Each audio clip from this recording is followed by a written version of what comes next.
Hello again. Today I'd like to talk about touch once again, but not so much from a point of view of experiencing touch in a sensual environment, but in a social setting. Before we go there, let's have a look at the different types of touch that you might think of when you think of touch. You have sensual, obviously, when you touch somebody and there's sparks flying. You've got erotic, which has a very specific goal in mind, namely to get even more intensely involved with that person on potentially a sexual touch level. So there is kind of a sliding scale between the social touch and the sexual touch, with a couple of stations in between. Now, let's have a look at the social touch. It's a very specific animal. When do you touch people socially? The most common thing you could do is a handshake. Many people hug their friends or family when they meet each other. Already that can lead to a certain aversion of touch.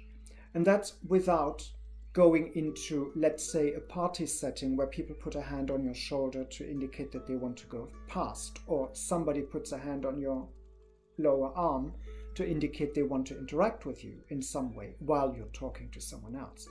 So that there are certain levels there, but the important thing to keep in mind is that all of these are social touch.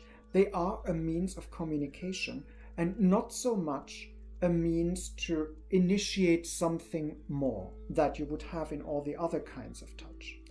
When it comes to communication, touch is a very powerful tool because it is very direct. It is directed at one person, the one you touch or is being touched, and it is instantaneous.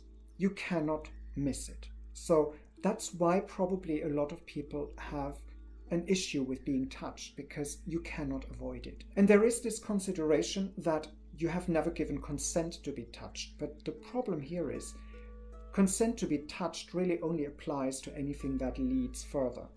Social touch doesn't lead anywhere. It's an instantaneous thing, and the moment you're being touched, that's the end of it. So my tip for you today is to sit down and consider when you touch people socially and when people in the past have touched you on a social level that was not meant to be sensual, sexual, erotic, or anything like this.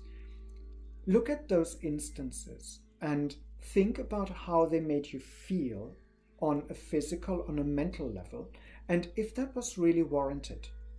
I bet you in many cases, it was just inside your mind because you made it into something that may not have been there.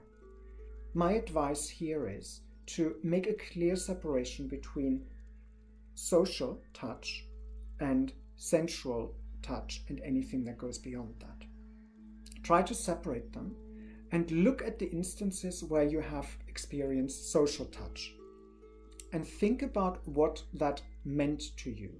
Was it useful? Was it disturbing? Was it actually okay? Give it a go. Be well and stay well.